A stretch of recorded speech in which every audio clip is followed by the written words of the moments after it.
তিনি আমার রসুলকে ভালোবেসেছেন, তিনি আমার পরম ইলাহাকে শ্রদ্ধা করতে শিখিয়েছেন, তিনি আমাকে ইসলামের শ্রদ্ধার দ্বার খুলে দিয়েছেন। আমি ইসলাম হিসেবে 1 নম্বর পাই কি 100 নম্বর পাই সেটা আমি জানি না। যদি 1 নম্বরও পেয়ে থাকি, এই 1 নম্বর পাওয়ার জন্য যিনি আমাকে যোগ্য করেছিলেন তিনি পরম প্রেমময় ঠাকুর শ্রী শ্রী অনুকূল চন্দ্র। আমি ইসলাম ঘরের মানুষ, আমার সঙ্গে যদি আমার ইলাহার সম্প্রীতি থাকে, আপনি সনাতন পন্থার মানুষ, আপনার সঙ্গে আপনার যদি ব্রহ্মের সম্প্রীতি থাকে, অন্য সম্প্রীতি আপনা আপনি হবে।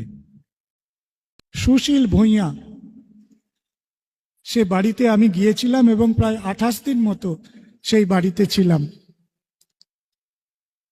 তো যেদিন আমার সে বাড়িতে যাওয়ার কথা, আমার দুপুরবেলা গিয়ে স্নান খাওয়া করার কথা, কিন্তু নানান কারণে আমি যখন পৌঁছেছি বেলা গড়িয়ে গেছে।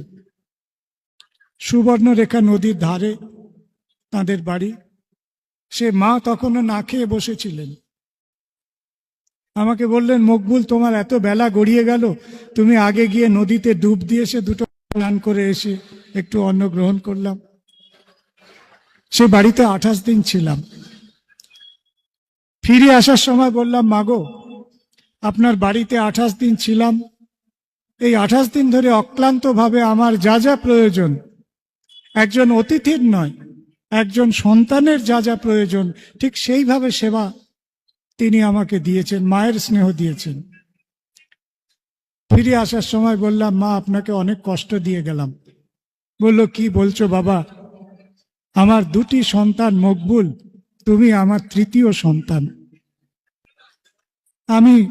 আমার সৌভাগ্য হয়েছিল, আমি হিমায়তপুর গিয়েছি এবং ঠাকুরের যে পুণ্য ভূমি, সেই পুণ্য ভূমি দর্শন করার সুযোগ আমার হয়েছিল।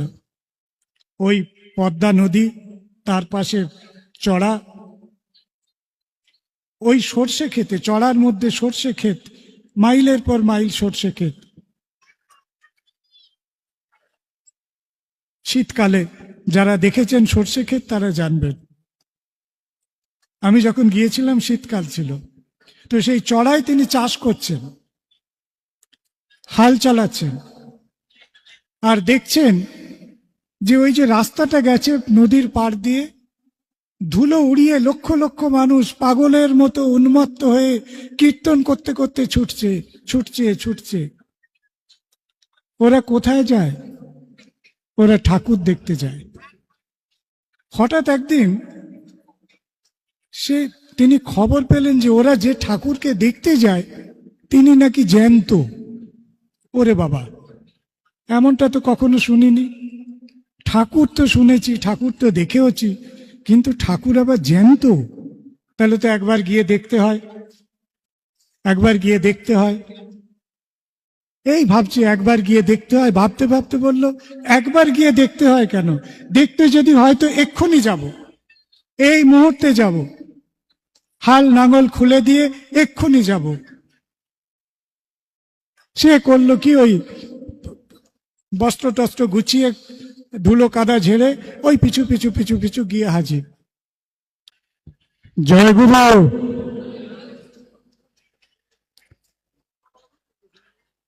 আমার বক্তব্যের বিষয় আপনারা ইতোমধ্যেই শুনেছেন। কথা হচ্ছে, যখন আমরা ঠাকুরের আলোচনা করি, কেউ কেউ কোনো একটা বিষয় নিয়ে একটু বেশি কথা বলি, কিন্তু আমাদের যা কিছু বক্তব্য, গোটা সৎসঙ্গে যেখানে ঠাকুর নিয়ে যা কিছু আলোচনা হয়, প্রত্যেকের কেন্দ্রে ঠাকুরের আদর্শ এবং ঠাকুরকে অনুসরণে আমাদের ভূমিকা। এইটি সবার উপরে সত্য, সবার উপরে মানুষ সত্য। সৎসঙ্গীরা বিশ্বাস করে মানুষের ওপরে পুরুষোত্তম সত্য। এই যে সত্য রেখা, এর বাইরে কোনো কথা নেই। ঠাকুর এসেছিলেন, তিনি মানুষের প্রাণের কাছে মুখ রেখে তাকে উজ্জীবনের মহামন্ত্র দিতে।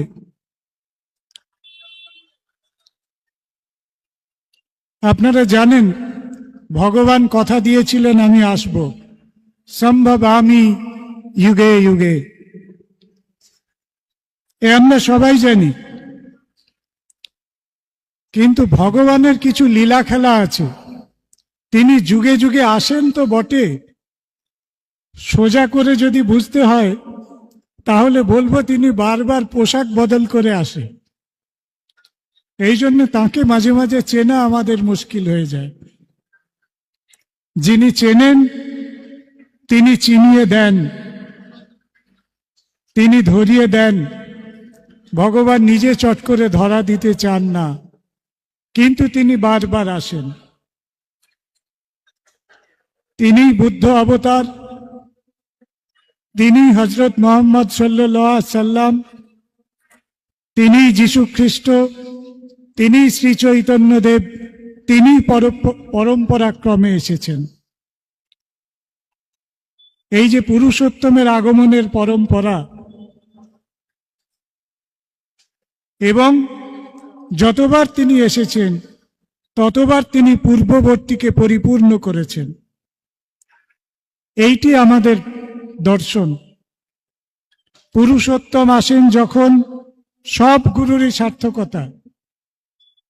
ঠাকুর এসেছে মানে তার মধ্যে সবাই সবাই সবকে পাবে, সবাইকে ধারণ করে তিনি আছেন। মহানবী সম্পর্কে তিনি এই কথাটি বলেছিলেন যে তিনি যখন এসেছিলেন সবাইকে পরিপূর্ণ করে এসেছিলেন, সবার পূরণ করেন যিনি। আমরা অনেক কিছু নিয়ে ছায়ার সাথে কুস্তি করে গাত্রে হলো ব্যথা। ধর্ম নিয়ে যে বিভ্রান্তি এবং যে অনাকাঙ্ক্ষিত ঘটনা, এ বিষয়ে বিস্তারিত আলোকপাত করার দরকার নেই, আপনারা সবাই জানেন। আমি শুধু ঠাকুরের অবস্থান বলছি। তিনি বলেছিলেন যে ধর্মে সবাই বাঁচে বাড়ে। বাঁচার জায়গা এবং উদ্বর্ধনার জায়গা। যদি কেউ নিজেকে ধর্মের মধ্যে রাখে, নিজের মধ্যে ধর্মকে প্রতিষ্ঠা করে, ধর্ম প্রতিষ্ঠার কোথায় হবে, কিভাবে হবে, ঠাকুরের উত্তরটি আপনারা শুনে নিন, ঠাকুরের দর্শনটি আপনারা বুঝে নিন। ধর্ম প্রতিষ্ঠা বাইরে কোথাও হবে না। ধর্ম প্রতিষ্ঠা হবে নিজের মনে, নিজের চেতনায়, নিজের প্রাণের কেন্দ্রে, নিজের বোধ বুদ্ধি বিবেকের ভিতরে ধর্মের প্রতিষ্ঠা হবে। এই যে দর্শন,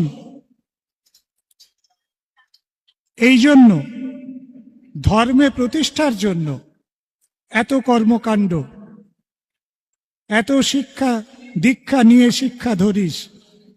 আপনি ওই চোখ পাবেন কোত্থেকে? নিজের মধ্যে ধর্ম প্রতিষ্ঠা করার সেই জ্ঞান তো আপনার দরকার, আমার দরকার, আমাদের প্রত্যেকের দরকার। সেই জ্ঞানের জন্য যে পদ্ধতির ভিতর দিয়ে যেতে হয়, সেই পদ্ধতির নাম দীক্ষা।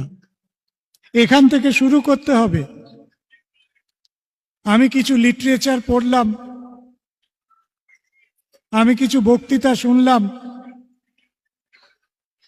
আমি ঠাকুরের জীবন আদর্শ যা কিছু বলেছে জীবনে কোনোদিন কিছু পালন করলাম না, এরকমটা নয়। আচরণ আচরণ আচরণ, আচরণে যতক্ষণ না ফুটে উঠছে ততক্ষণ ধর্ম ফুটছে না। আচরণই বোধ চয়নে জ্ঞানের সাগর হনাপার। আমাদের সেই আচরণটাই তো নেই। এখান থেকে আমাদের সূচনা, এখান থেকেই আমাদের এই জায়গাটাই যার নড়বড়ে, তার সারা অনেক কিছুই নড়বড়ে হয়ে গেছে। একটু শিক্ষার কথা, একটি কথা বলি, বলে আমি আমার অনুভূতির কথা বলবো। কারণ আচার্যদেব চাইছেন আমরা ঠাকুরের অনুভূতির কথা বলি। ঠাকুরকে পেয়ে আমার কিরকম লাগলো, আমার জীবনে কি উদ্বর্ধনা হলো বলে আমি মনে করছি, এই কথাগুলো আমি আপনাদের কাছে বলবো। এবং লক্ষ লক্ষ সৎসঙ্গী ভাই বোনেদের কাছে, মায়েদের কাছ থেকে আমি কি শিক্ষা পেলাম, সেটা আমাকে কিভাবে এগিয়ে দিল, এরকম একটি কথা বলবো। দীক্ষা দিয়ে শুরু করতে হবে। আপনারা ভাববেন না দীক্ষা কোনো একটা রিচুয়াল, একটা আনুষ্ঠানিকতা মাত্র নয়। দীক্ষা নিয়ে আমরা প্রকৃত শিক্ষাকে যদি নিজের জীবনে প্রয়োগ করি, প্রায়োগিকতা, অ্যাপ্লিকেশন, অ্যাপ্লাই যদি না করি, অ্যাপ্লাইড রিলিজিয়ান, তাহলে আমি ফাঁকিতে পড়ব। ঠাকুর বলছেন আমাকে ঠাকুর সাজিয়ে ভক্ত হয়ে বসো না। ফাঁকি দিলে নিজেই ফাঁকিতে পড়তে হবে। ফলে আমরা সত্যিকারের দিশায় সহি ইমানদারের মতো আমরা যেন পরমকে, যিনি চরম তত্ত্ব, তার কাছে নত হতে শিখি। ঠাকুরের একটি ছোট্ট ছড়া, দীক্ষা নিয়ে শিক্ষা ধরিস। কেন আগে শিক্ষা নয় কেন? আমরা জানি শিক্ষা দীক্ষা, তাই তো জানি এই লোকটা শিক্ষা দীক্ষা আছে অথবা শিক্ষা দীক্ষা নেই। এই তো আমাদের দুটি শব্দের অর্ডার, আগে শিক্ষা পরে দীক্ষা। ঠাকুর এটাকে উল্টে দিলেন। কারণ যেভাবে চলছে, এটার যদি একটা উদ্বর্ধনামুখী একটা চিন্তা মানুষকে না দেওয়া যায়, তাহলে কিন্তু পরিস্থিতি ভালোর দিকে যাবে না। আগে দীক্ষা। শিক্ষা নিয়ে আপনি কি করবেন, আমি কি করব? এই একটু আগে ধূমপানের কথা হলো, আমি একটা ছোট্ট উদাহরণ দিই আপনাদের কাছে। একটি জায়গায় লেখা রয়েছে ধূমপান করবেন না। ভালো করে শুনুন মায়েরা, ধূমপান করবেন না। ধূমপান ধীরে ধীরে মৃত্যু ডেকে আনে। কোনো একটা স্বেচ্ছাসেবী সংস্থা, তারা তার তলায় কেউ লিখে গেছে, কেউ মানে ধরুন নিরুদ্দিষ্ট কেউ, তারা লিখেছে আমাদের মরবার কোনো তাড়া নেই, আমরা ধীরে ধীরেই মরতে চাই। এই লোকটা তো শিক্ষিত মানুষ, তার শিক্ষা আছে, তার বর্ণবোধ আছে, সে পড়তে পারে, সে জানে কোথাও কিছু একটা লেখা আছে, এটা যদি আমার পছন্দ না হয় আমি আমার মতকে তুলে ধরতে পারি। কিন্তু এই পরস্পর দুটি বাক্যের ভিতর দিয়ে আমরা তার মানসিকতাকে যেভাবে রিড করছি, তাতে করে বোঝা যায় তার শিক্ষা আছে, কোনো দীক্ষা নেই। এই হচ্ছে দীক্ষাবিহীন শিক্ষার ফল।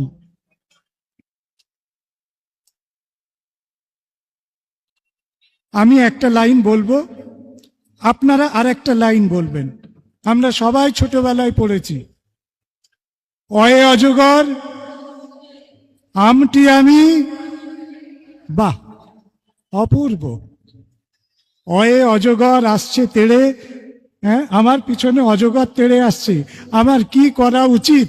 আপনারা বলুন, আপনারা বলুন। মনে করুন আমার পিছনে অজগর তাড়া করেছে, আমি কি করব? আমি আগে আত্মরক্ষা করব না আগে আম পেড়ে খাওয়ার চিন্তা করব? নিজের মনে উত্তর দিন।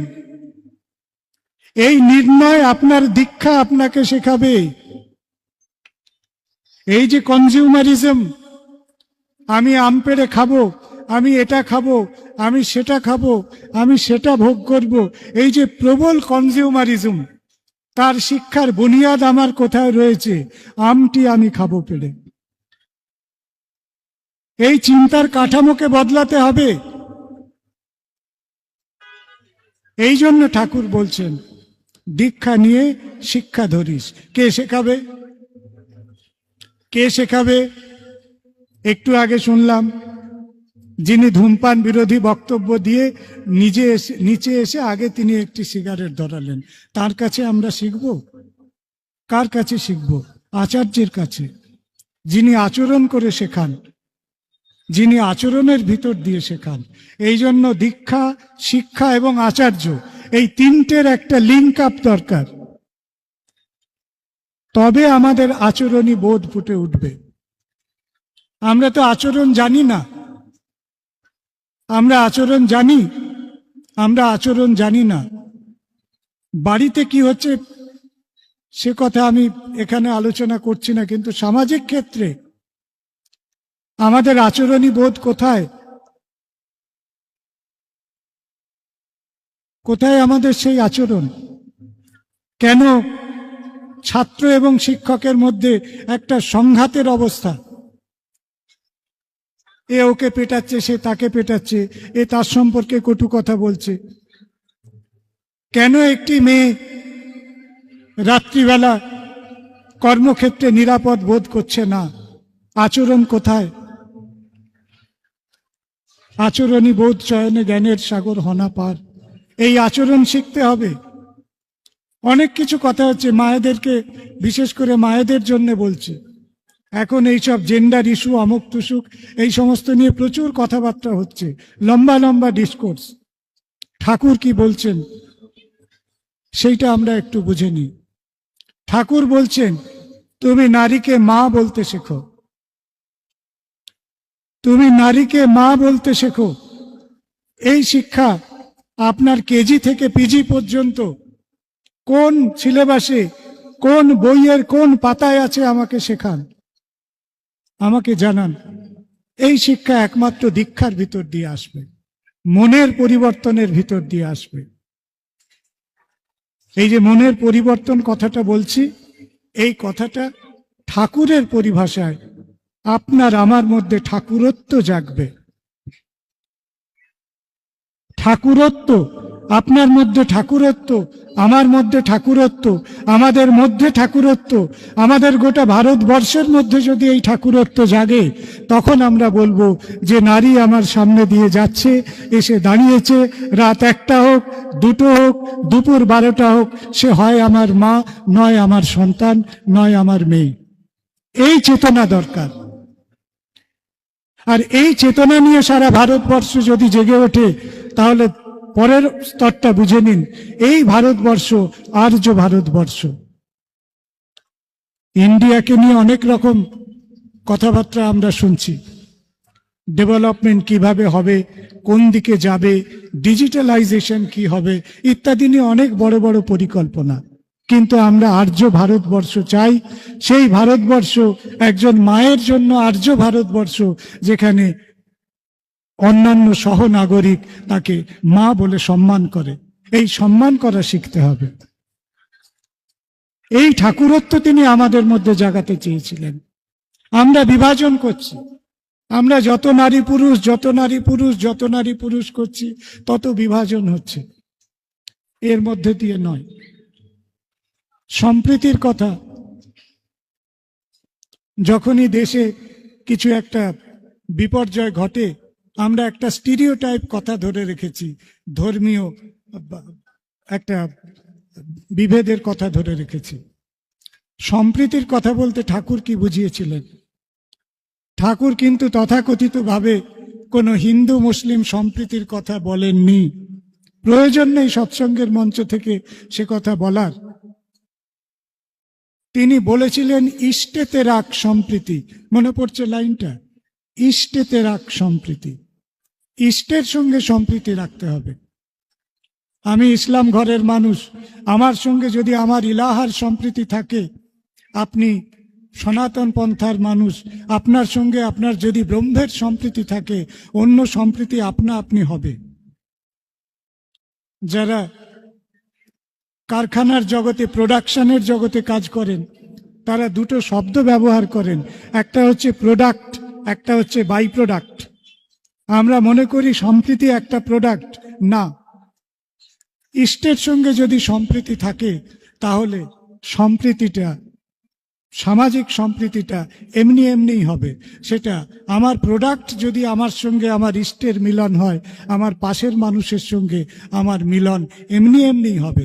এটা বাই প্রোডাক্ট। সেইটা আমাদের ভাবতে হবে। আমি দুটি মায়ের কথা বলবো, যে মা আমাকে প্রথম সৎসঙ্গের এই যে আপন করে নেওয়া ভাব, এটা আমাকে শিখিয়েছিল 1992 সালের কথা। আমি গবেষণার সূত্রে গিয়েছিলাম গোপীবল্লভপুর। আপনারা হাতিবাড়ি বলে একটা জায়গার নাম শুনে থাকবেন, একদম ওড়িশা, এখন ঝাড়খণ্ডের বর্ডারে গোপীবল্লভপুর। সুশীল ভূঁইয়া, সে বাড়িতে আমি গিয়েছিলাম এবং প্রায় 28 দিন মতো সেই বাড়িতে ছিলাম। তো যেদিন আমার সে বাড়িতে যাওয়ার কথা, আমার দুপুরবেলা গিয়ে স্নান খাওয়া করার কথা, কিন্তু নানান কারণে আমি যখন পৌঁছেছি বেলা গড়িয়ে গেছে। সুবর্ণরেখা নদীর ধারে তাদের বাড়ি। সে মা তখনও না খেয়ে বসেছিলেন। আমাকে বললেন, মকবুল, তোমার এত বেলা গড়িয়ে গেল, তুমি আগে গিয়ে নদীতে ডুব দিয়ে এসে দুটো স্নান করে এসে একটু অন্ন গ্রহণ করলাম। সে বাড়িতে 28 দিন ছিলাম। ফিরে আসার সময় বললাম, মাগো, আপনার বাড়িতে 28 দিন ছিলাম, এই 28 দিন ধরে অক্লান্তভাবে আমার যা যা প্রয়োজন, একজন অতিথির নয়, একজন সন্তানের যা যা প্রয়োজন, ঠিক সেইভাবে সেবা তিনি আমাকে দিয়েছেন, মায়ের স্নেহ দিয়েছেন। ফিরে আসার সময় বললাম, মা, আপনাকে অনেক কষ্ট দিয়ে গেলাম। বলল, কি বলছো বাবা, আমার দুটি সন্তান মকবুল, তুমি আমার তৃতীয় সন্তান। আমি সেদিন ভাবছি যে এই যে মন, এই মন তিনি কোথায় পেলেন? তুমি আমার তৃতীয় সন্তান, তুমি আমার সন্তান, এই মন কি করে তৈরি হলো? এই মনই তো আমরা তৈরি করতে চাই। এই দেশের এত বিপর্যয়, এত রকম পলিসি, এত নিয়ম, এত কানুন, শুধু এই মন যদি আমরা তৈরি করতে পারি, তাহলে এত বিপর্যয় দেশে থাকবে না। তুমি আমার তৃতীয় সন্তান। আমি অভিভূত হয়ে গেছি। আমি ভাবছি, আমার এতদিনের লেখাপড়ার জীবনে ঠিক এই রকম ভাবে এই রকম বাক্য আমি তো কখনো শুনিনি। এই আন্তরিকতা চাই। মনকে গঠন করতে হবে, মাইন্ড কন্ট্রোল শুধু না, মাইন্ডকে ক্রিয়েট করতে হবে। পাবনার কথা, এক কৃষকের কথা। মহান আল্লাহ এবং মহানবী হযরত মুহাম্মদের প্রতি নত থাকা এক কৃষকের কথা। আমার সৌভাগ্য হয়েছিল, আমি হিমায়তপুর গিয়েছি এবং ঠাকুরের যে পুণ্য ভূমি, সেই পুণ্য ভূমি দর্শন করার সুযোগ আমার হয়েছিল। ওই পদ্মা নদী, তার পাশে চড়া, ওই সর্ষে ক্ষেতে, চড়ার মধ্যে সর্ষে ক্ষেত, মাইলের পর মাইল সর্ষে ক্ষেত। শীতকালে যারা দেখেছেন সর্ষে ক্ষেত তারা জানবেন। আমি যখন গিয়েছিলাম শীতকাল ছিল, তো সেই চড়ায় তিনি চাষ করছেন, হাল চালাচ্ছেন, আর দেখছেন যে ওই যে রাস্তাটা গেছে নদীর পাড় দিয়ে, ধুলো উড়িয়ে লক্ষ লক্ষ মানুষ পাগলের মতো উন্মত্ত হয়ে কীর্তন করতে করতে ছুটছে ছুটছে ছুটছে। ওরা কোথায় যায়? ওরা ঠাকুর দেখতে যায়। হঠাৎ একদিন তিনি খবর পেলেন যে ওরা যে ঠাকুরকে দেখতে যায় তিনি নাকি জ্যান্ত। ওরে বাবা, এমনটা তো কখনো শুনিনি। ঠাকুর তো শুনেছি, ঠাকুর তো দেখেওছি, কিন্তু ঠাকুর আবার জ্যান্ত? তাহলে তো একবার গিয়ে দেখতে হয়, একবার গিয়ে দেখতে হয়। এই ভাবছি একবার গিয়ে দেখতে হয়, ভাবতে ভাবতে বলল, একবার গিয়ে দেখতে হয় কেন? দেখতে যদি হয় তো এক্ষুনি যাব, এই মুহূর্তে যাব, হাল নাঙল খুলে দিয়ে এক্ষুনি যাব। সে করলো কি, ওই বস্ত্র টস্ত্র গুছিয়ে ধুলো কাদা ঝেড়ে ওই পিছু পিছু পিছু পিছু গিয়ে হাজির। ঠাকুর বসে আছেন, দূর থেকে এমনি করে খুব সংকোচের সঙ্গে দেখছেন। আর ঠিক তার উপরে ঠাকুরের দৃষ্টি পড়েছে। ঠাকুরের পাশে যারা ছিলেন তাদেরকে বললেন, ওরে আমার কাছে ডাক। কেউ গিয়ে বলল, আপনাকে ঠাকুর ডাকছে। সে তো একেবারে ভয়ে সংকোচে আবেগে পুরো থরথর করে কাঁপছে। কি রে বাবা, ঠাকুর আমাকে ডাকছেন, যাকে দেখার জন্য লক্ষ লক্ষ মানুষ ছুটে আসছে, আমি এসে কি এমন অপরাধ করে ফেললাম, কিছু কি দোষ ত্রুটি হয়ে গেল? তিনি খুব সংকোচের সঙ্গে বিনম্রতার সঙ্গে একটু তফাতে গিয়ে দাঁড়িয়ে, হ্যাঁ, পাশে যিনি ছিলেন তাকে কিছু কথা বলে দিলেন। তিনি এসে সেই কৃষক মহোদয়কে জানালেন। শুনে তার কি আনন্দ! হ্যাঁ হ্যাঁ হ্যাঁ, ঠিক আছে ঠিক আছে ঠিক আছে। বলল, তুই আবার আসবি তো, তোকে আমার আবার দেখতে ইচ্ছে করে। এইরকম ভাবে 7 দিন 8 দিন কিছু বলে দেওয়া হয়। তিনি বললেন, হ্যাঁ হ্যাঁ, আবার তিনি আসেন। একদিন ঠাকুর তাকে বললেন, হ্যাঁ, এবার তোকে ঠিক সেরকমটি লাগছে যেমনটি তোর রসুল তোরে হতে কইছিল। এখন তোমাকে ঠিক সেই রকমই লাগছে যেমনটা তোমার রসুল তোমাকে হতে বলেছিল। এই হচ্ছে ঠাকুরের আদর্শ। আপনারা ভাববেন না জনৈক মকবুল ইসলাম সে সৎসঙ্গের মঞ্চে এসে দাঁড়িয়ে ঠাকুরের কথা বলছে।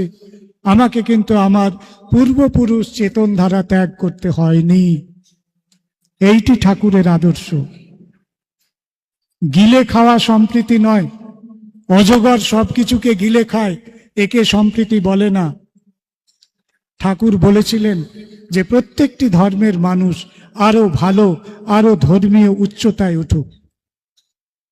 আমি আচার্যদেবের কাছে, পূর্বতন আচার্যদেবের কাছে যখন গিয়েছিলাম, ডক্টর সুভাষ বন্দ্যোপাধ্যায় আমার ঋত্বিক এবং দুর্গাশঙ্কর মুখার্জি ছিলেন, দেবাশিস দা বলে একজন ছিলেন, পুরনোরা চিনবেন। বললেন, মকবুল এসেছে। আমাকে প্রথম কথা আচার্যদেব বলেছিলেন, মকবুল ভাই, নামাজ রোজাটা করা লাগে, নামাজ রোজাটা করা লাগে। পূর্বপুরুষ চেতন ধারা ধর্মে যদি ছাড়তে হয়, জোর গলাতে বলছি আমি, নিছক সেটা ধর্ম নয়। ধর্মের অদল বদল করার ব্যাপার নয়। সৎসঙ্গের দীক্ষা কোনো রিলিজিয়াস কনভার্সন নয়। সৎসঙ্গের দীক্ষা আমার রুচির কনভার্সন, আমার চিন্তার কনভার্সন, আমার বোধ কাঠামোর কনভার্সন। এই দীক্ষা, এই শিক্ষা আমাদেরকে নিতে হবে। আমার মাইন্ডসেট যদি আমি চেঞ্জ না করি তাহলে খুব মুশকিল। রমজানের সময় যখন সৎসঙ্গ পড়ে, বিভিন্ন জায়গায় যখন সৎসঙ্গে যেতে হয়, আমার গুরু ভাইরা প্রত্যেকে কিন্তু ইফতারের ব্যবস্থা করেন। ফলে ওই যে বাক্য নামাজ রোজাটা করতে হয়, আমি কত তর্ক করেছি বাড়িতে, এসব মধ্যযুগীয় ব্যাপার, এসব এখন আর চলে না, ইত্যাদি ইত্যাদি। যেমন হয় এক সময়কার সন্তানরা প্রচুর তার্কিক হয়, আমারও সে পর্ব ছিল। কিন্তু আমি যখন আচার্যদেবের কাছে গেলাম, আমি উল্টো দিক থেকে একটা জোর ধাক্কা লাগলো আমাকে। এ কি শুনলাম!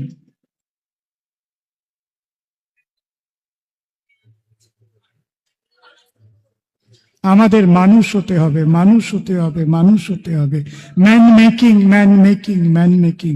স্বামীজি বলেছিলেন না, ঠাকুর তিনি ম্যান মেকিং এর কথা বলছেন। দীক্ষা, শিক্ষা, আচার্য, সৎসঙ্গ, এই সমস্ত কিছু হচ্ছে ম্যান মেকিং এর একটি প্রক্রিয়া। এর ভিতর দিয়ে ম্যান মেকিং হবে। পরিবারগুলোর মধ্যে সেই চর্চা হবে। আমাদের সন্তানরা পড়ে শেখে না, দেখে শেখে। আমার উত্তরসূরি যেন আমাকে দেখে শেখে, এইটা হচ্ছে চলার পথ। এই জন্য বড়দের দায়িত্ব নিতে হবে, আচরণ করে বড়দের দায়িত্ব নিতে হবে। যারা আমরা বয়সে বড় আছি, আমাদের থেকে ছোটরা যারা আমার মুখের দিকে তাকিয়ে আছে, তাদেরকে দেখে। একটি দাদু এবং নাতির গল্প।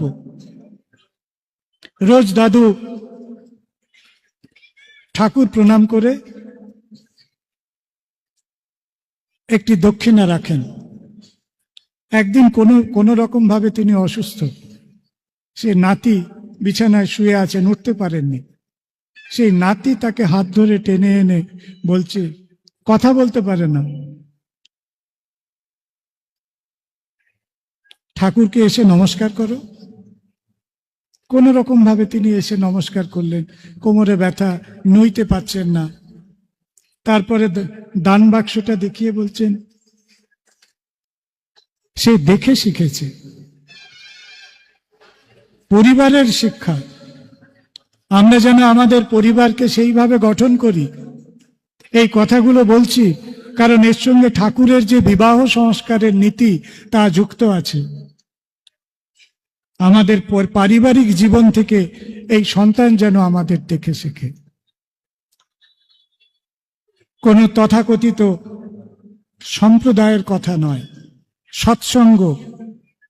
সৎসঙ্গ, আমি একটি কথা বলতে পছন্দ করি, সৎসঙ্গ একটি অসাম্প্রদায়িক সম্প্রদায়, ধর্মীয় বিভাজন বিমুক্ত একটি সম্প্রদায়। কাজী নজরুল ইসলাম লিখেছিলেন, গাহি সাম্যের গান, যেখানে আসিয়া এক হয়ে গেছে সব বাধা ব্যবধান, যেখানে মিশেছে হিন্দু বৌদ্ধ মুসলিম খ্রিস্টান, গাহি সাম্যের গান। আপনারা বলুন তো সবাই, এই কথাটি যেখানে মিশেছে হিন্দু বৌদ্ধ মুসলিম খ্রিস্টান, আপনারা যখন দেওঘরে যান তখন এই সত্য প্রত্যক্ষ করেন কি করেন না? হ্যাঁ কি না, জোরে বলুন। হ্যাঁ, এই হচ্ছে সম্প্রীতি, এই হচ্ছে ইষ্টের সম্প্রীতি। যে ঐক্য আপনারা দেওঘরে দেখেন, যেখানে মিশেছে হিন্দু বৌদ্ধ মুসলিম খ্রিস্টান, সেটা হিন্দু মুসলিম এক হয়েছে বলে সম্প্রীতি না, প্রত্যেকে আমরা ইষ্টের সঙ্গে, পরমের সঙ্গে, পুরুষোত্তমের সঙ্গে এক হয়েছি বলে আমাদের সম্প্রীতি তৈরি হয়েছে। এই সম্প্রীতি ভারতবর্ষে চাই, এই সম্প্রীতি ভারতবর্ষে চাই, এই প্রেম ভারতবর্ষ। তিনি তো প্রেম দিতে এসেছিলেন। শ্রী চৈতন্য মহাপ্রভু তিনি প্রেম নিয়ে এসেছিলেন, তিনি কীর্তন নিয়ে এসেছিলেন। সেই গানই তো আমরা গাইছি, হরিনাম পরম ব্রহ্ম, জীবেরই মূল ধর্ম, অধর্ম কুকর্ম ছাড়ো রে। এই চারটে কথার মধ্যে তো বিরাট তত্ত্ব লুকিয়ে রয়েছে। হরিনাম পরম ব্রহ্ম,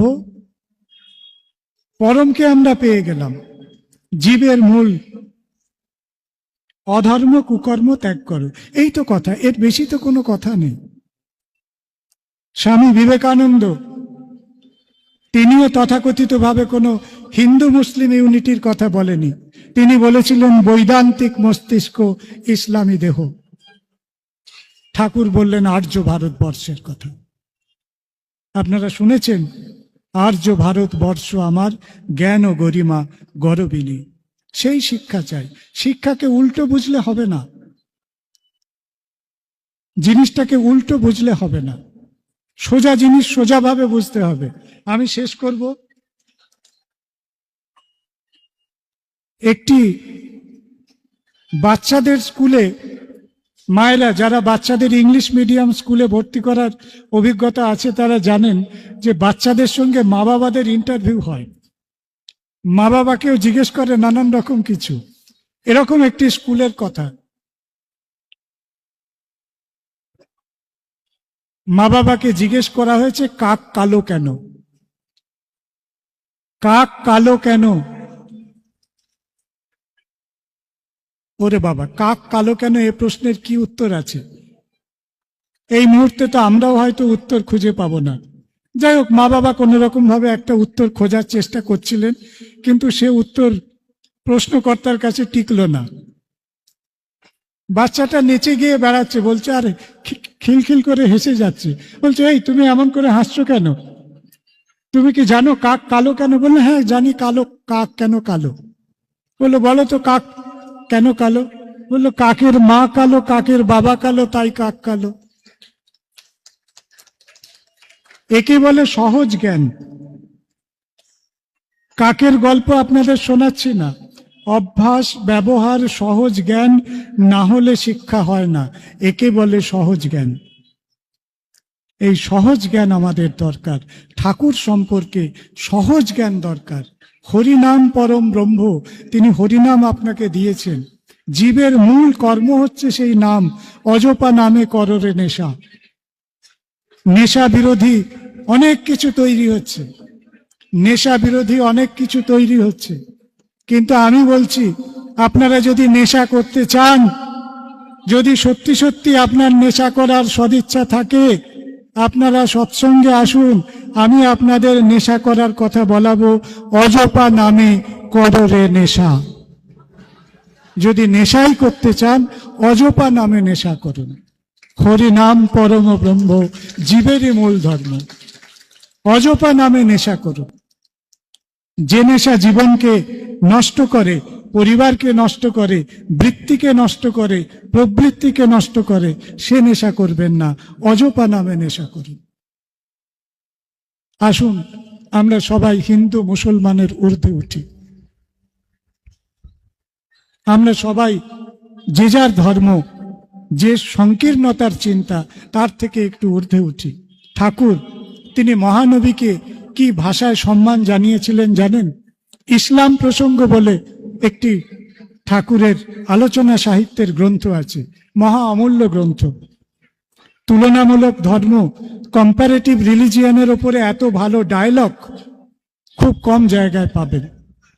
সেখানে তিনি ইসলামের পঞ্চতত্ত্ব, নামাজ, রোজা, হজ, জাকাত, কলেমা, সেখানে মিরাজ, সেখানে মহানবী তত্ত্ব, সেখানে আল্লাহ তত্ত্ব খুব সুন্দরভাবে বলা আছে। আর মহানবী সম্পর্কে তিনি বলেছিলেন, পুরুষোত্তম হজরত, আমায় আশীর্বাদ করো, আমি যেন তোমার নতিতে নতিমান হয়ে লা শরীক অভিগমনে পরম কারুণিক আল্লাহ তাআলাকে সেজদা করতে পারি।